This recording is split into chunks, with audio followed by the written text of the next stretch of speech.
So to work on my story for my comic and just figure out what I'm going to do, I rummaged around through my notebooks and tried to find one that I hadn't used yet, which is this one.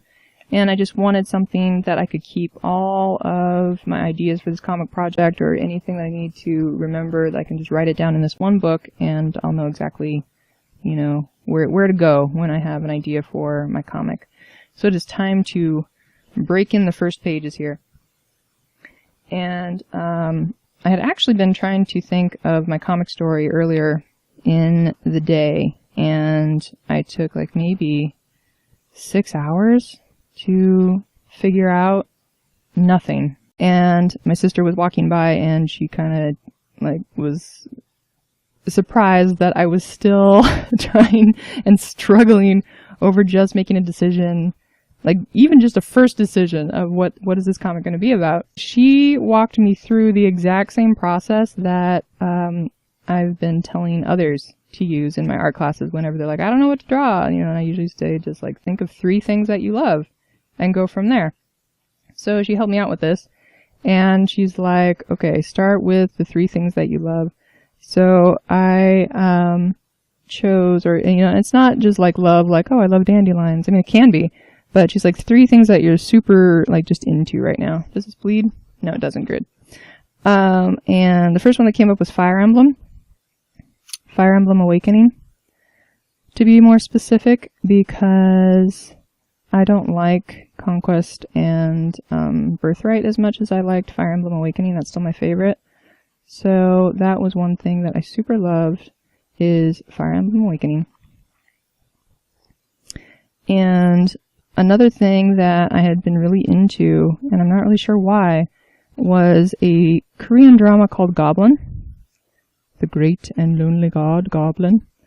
And it was one of those things that I liked things about the series, but I didn't like the series itself. So I wanted to like make my own version so bad.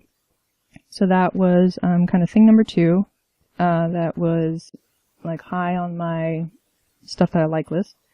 And the third was another Korean show, because I'm super into Korean stuff right now, called Ipakil, which is Korean for 2 days, 1 night.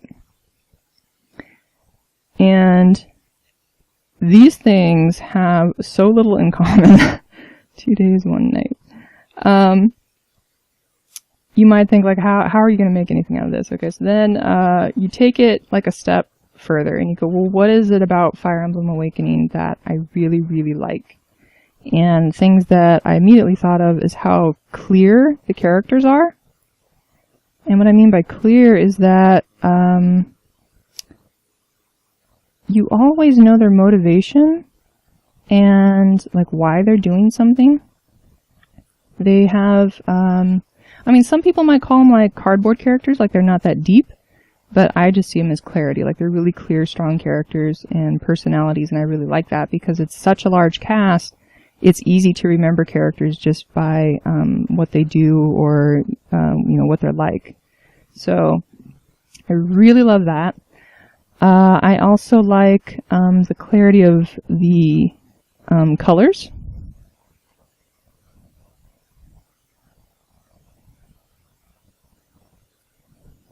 And of course I like the relationships that you can build between characters.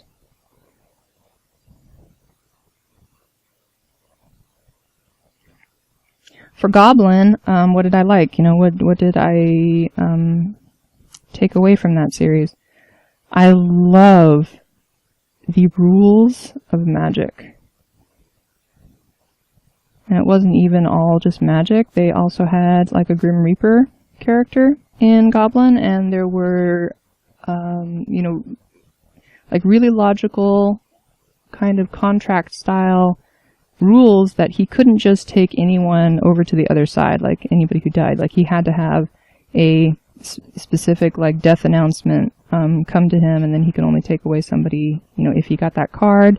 And, you know, they're just like all kinds of rules that were intertwined with being a Grim Reaper. So I just love that kind of stuff. I also loved that the Goblin's magic was different from the Grim Reaper's magic. Like basically it was fire and ice. that the goblins' magic was always hot and the Grim Reaper's was always cold. So ice magic, just basically like different styles of magic. Whoops, that's not a G. So that's what I really loved about Goblin. And then 2 Days, One Night, it's a variety show. It's a comedy show. It's a bunch of guys that get together and they play different kooky games, and whoever loses like doesn't get to eat lunch or something like that. Like, it's really it can be silly and inane at times, but what I like about it is, again, just like the camaraderie that sometimes happens, sometimes not. So basically it comes back to like the relationships between the cast. Oops, didn't spell that right.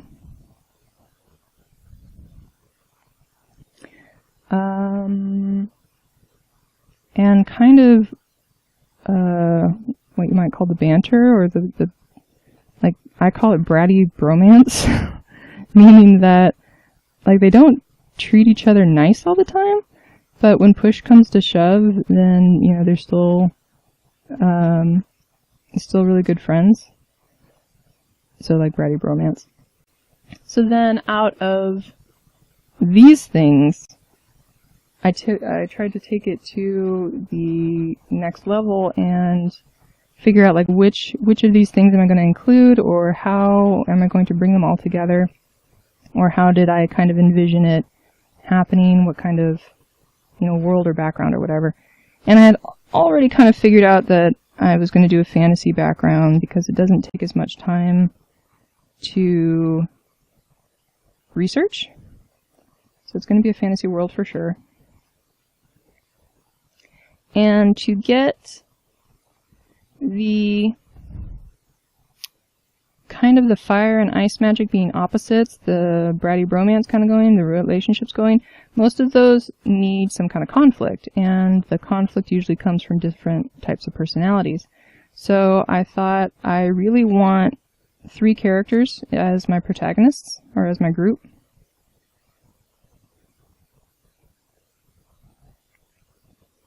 And possibly they'll either represent like mind, body, and spirit. I'm not sure about that yet, but maybe. And then I also needed something for them to do. Like, they're in this fantasy world. Are they magic users? I kind of think they are. I'll make a note of that too. They use magic.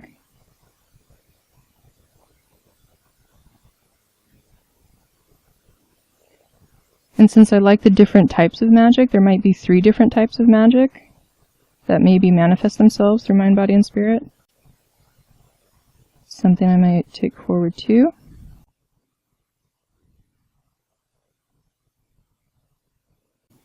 So whenever there's some kind of power, like magic, most of the time there's somebody who wants to control that power. And so that kind of naturally takes me to what purpose does magic serve in this world? Is it something that's common, or is it not? Something that I liked about Goblin also, that I might write down here, is that they had to stay hidden. That magic was not... This one took place in a modern world, where, you know, the Grim Reaper was walking amongst just regular everyday people. I'll say hidden identity. But, I just like the aspect and the tension of having to hide that you can do a particular thing. So magic must be hidden. As to why, I don't know yet, but I do know that I want magic to be hidden. So if it's hidden and these guys can do magic, these 3 characters, why do they need to use it? And I was thinking that magic usually has a balance that needs to be maintained. Balance. There we go. So I think they somehow maintain the balance of magic. So there's some kind of wild source of magic that kind of puts in some different upsets, and so these guys have to go around and like calm it down. There's actually a cartoon called Reboot that I loved, where there would be tears that happened in the world, and the guardian would have to go around and mend the tears. So I think I might do something like that. Like tears in the magic balance. And so these guys, like what do they do on a daily basis? Like what's their job? Is to mend the tears without anyone knowing. And I think they will represent possibly like not warring factions on magic, but there's going to be three types of magic. So what kind of magic can that be? I think classic is elemental.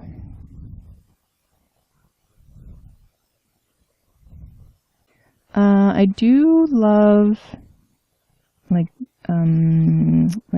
spirit magic, like beast. Let's call it beast magic, where you can like, you know, get the power of a fox or get the power of a bear or whatever like that. Like I love that kind of stuff. And lastly, I kind of think there might be some kind of academic, something more like alchemy, something that's you have to study it. Whereas I think like elemental will be obviously using the elements around you. Beast might be something about having to make relationships with nature, or like enrich yourself that way. And then academic is through study and through the boring boring method.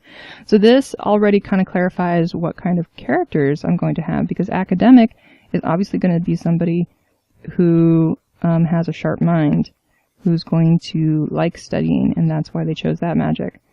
And then, the spirit or the heart, I think, is going to be with the beasts, because you have to make relationship with animals, and so this character is going to be mostly based in heart. And then the element is going to be based more in body and physicality and stuff like that.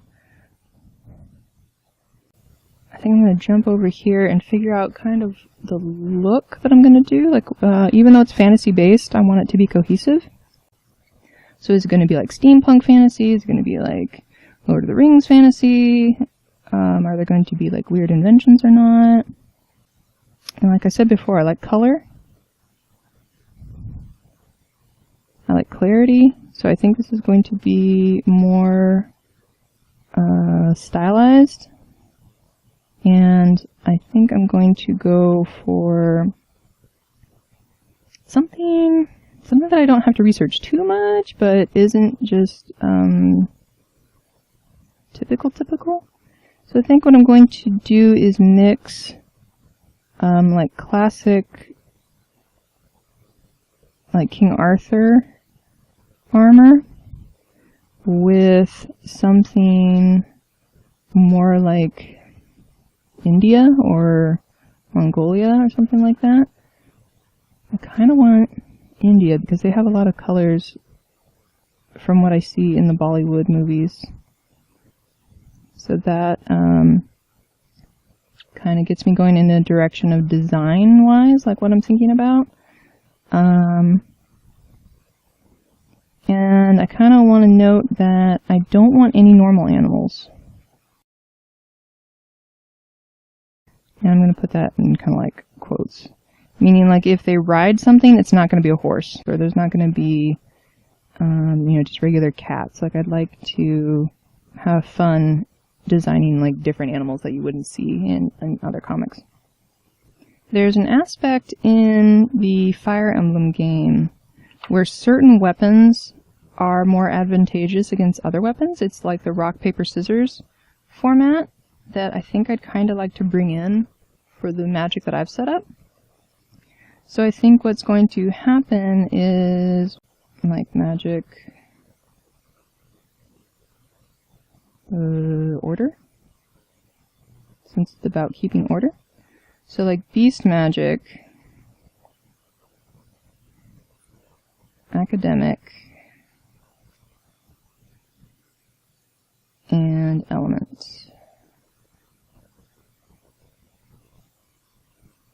feel like academic will be more advantageous over beast magic, and beast magic will be more advantageous over element, and element will be more advantageous over academic. And I think this is fun because when my three characters, let's say they argue and they start throwing in some magic at each other, no one's ever going to have the advantage over two of them. So whichever one is like attacking, then the other one has like the advantage, you know? So I think this will be fun in keeping that same kind of magic order and, theme of kind of keeping the balance. This is going to be fun. So with that much written down, I think I can start going to characters already and trying to kind of get a feel for what I want to do with the characters that are going to star in my comic.